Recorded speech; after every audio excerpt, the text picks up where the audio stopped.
Hello everyone. तो कैसे हैं आप लोग? आई होप मस्त होंगे, स्वस्थ होंगे। तो चलिए बच्चों, आज की इस वीडियो लेक्चर में हम लोग एनसीईआरटी से लिए गए बहुत ही महत्वपूर्ण क्वेश्चन को डिस्कस करने वाले हैं, जो आपके एग्जाम पॉइंट ऑफ व्यू से बहुत ही इंपॉर्टेंट होंगे। चलिए स्टार्ट करते हैं बिना टाइम गवाए।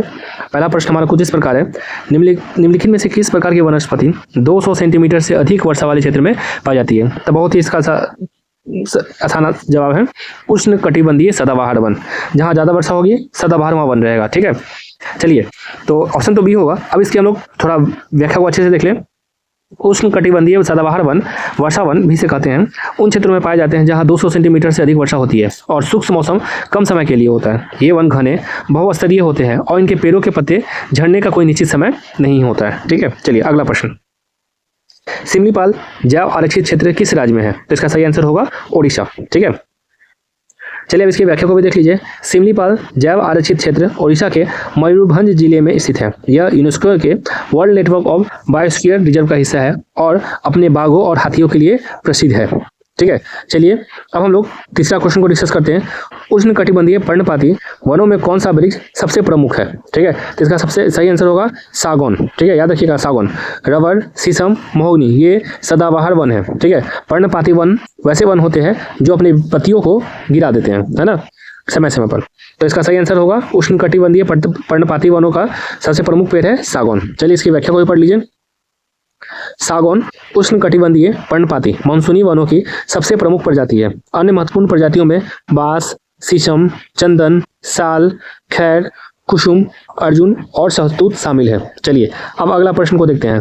सिल्वर फर और जूनिफर, है ना, जूनिपर किस प्रकार की वनस्पति में पाए जाते हैं? इसका सही आंसर होगा पर्वतीय वन। ठीक है, याद रखिएगा पर्वतीय वनों क्षेत्रों में जहां ऊंचाई 3600 मीटर से ऊपर, है ना, समशीतोष्ण वन और घास के मैदानों के बाद अल्पाइन वनस्पति आती है। सिल्वर फर, जूनिपर, पाइन, है ना, जूनिपर, पाइन और बर्च इन वनों के सामान्य पेड़ है। ठीक है, सिल्वर फर याद रखिएगा, जूनिपर, पाइन और बर्च।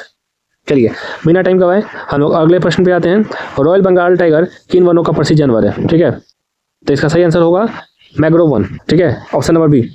मैंग्रोव ज्वारीय वन उन तटीय क्षेत्रों में पाए जाते हैं जो ज्वार भाटा से प्रभावित होते हैं। Royal Bengal tiger Sundarvan Ganga Brahmaputra delta का प्रसिद्ध जानवर है जो दुनिया का सबसे बड़ा मैंग्रोव वन है। ठीक है, चलिए बिना टाइम गवाए अगले प्रश्न की ओर।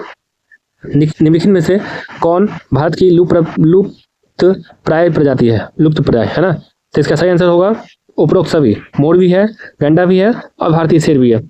इसकी व्याख्या को भी पढ़ लीजिए। भारत में वन जीवों की समृद्ध विविधता है, लेकिन शिकार और आवास विनाश के कारण कई प्रजातियां लुप्त प्राय हैं। भारतीय शेर, एक सींग वाला गैंडा, यहाँ तक कि राष्ट्रीय पक्षी मोर भी विभिन्न खतरों का सामना कर रहे हैं। ठीक है, चलिए अगला प्रश्न। उष्ण कटिबंधीय पर्णपाती वनों को किस और नाम से भी जाना जाता है? ठीक है, तो इसे मानसूनी वन के नाम से भी जानते हैं। चलिए अगला प्रश्न।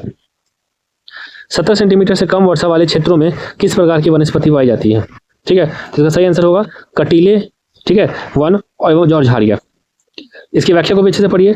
70 सेंटीमीटर से कम वर्षा वाले क्षेत्रों में प्राकृतिक वनस्पति में कटीले, पेड़ और झाड़ियाँ होती है। इस प्रकार की वनस्पति देश के उत्तरी पश्चिमी भाग जैसे राजस्थान, गुजरात में पाई जाती है। चलिए अगला प्रश्न।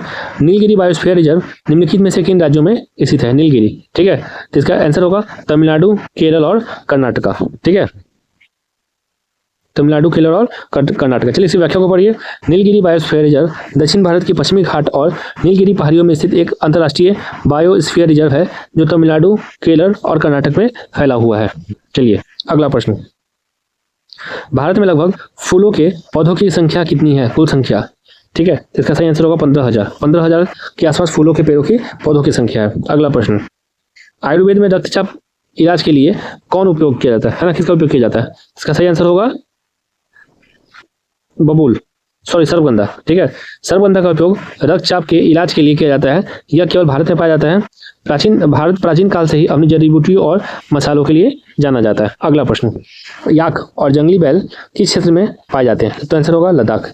लद्दाख की कड़कड़ाती ठंड और ऊंचे क्षेत्र याक, जंगली बैल जिसका वजन लगभग 1 टन होता है, तिब्बती मिर्ग, भड़ाल, है ना, नीली भेड़ जिसे कहते हैं, और जंगली भेड़ के घर है। चलिए अगला प्रश्न। हाथी मुख्य रूप से कहाँ के गर्म और नम जंगलों में पाए जाते हैं? ठीक है, इसका सही आंसर होगा असम, कर्नाटक और केरल, ऑप्शन नंबर ए। ठीक है, इसके व्याख्या को भी अच्छे से देख लीजिए। हाथी स्तनधारियों में सबसे बड़ा रात्रि जानवर है। वे असम, कर्नाटक और केरल के गर्म और नम जंगलों में पाए जाते हैं। अगला प्रश्न, जंगली गधा और ऊंट कहाँ पाए जाते हैं? ठीक है, इसका आंसर होगा कच्छ का रौन और मथार मरुस्थल। ठीक है, वहां पे जंगली बैल, ठीक है, जंगली गधा और ऊंट पाए जाते हैं। चलिए अगला प्रश्न, बाघों की सुरक्षा के लिए भारत सरकार द्वारा कौन सी परियोजना शुरू की गई है? ठीक है, तो इसका सही आंसर होगा project tiger. Project tiger Bharat सरकार द्वारा 1973 में बाघों की आज़ादी को विलुप्त होने से बचाने के लिए अपने प्राकृतिक आवासों की में उनकी संख्या सुनिश्चित करने के लिए शुरू किया गया था। अगला प्रश्न, भारतीय वनों में 1500 से 3000 मीटर के बीच कौन सा वृक्ष पाया जाता है? ठीक है, तो इसका सही आंसर होगा ऑप्शन नंबर बी, शंकुधारी वृक्ष ए और चीड़ जैसे देवदार। ठीक है, तो इसके व्याख्या को भी अच्छे से पढ़ लीजिए। 1500 से 3000 मीटर के बीच शंकुधारी वृक्षों का शीतोष्ण वन जैसे चीड़, पाइन, है ना, देवदार, सिल्वर फर, स्प्रूस और देवदार पाए जाते हैं।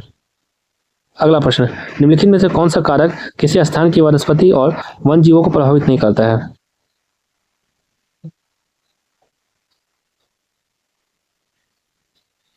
तो आंसर इसका होगा देशांतर। ठीक है, लॉन्गिट्यूड। चलिए अगला प्रश्न, सुंदरी वृक्ष किस डेल्टा में पाए जाते हैं?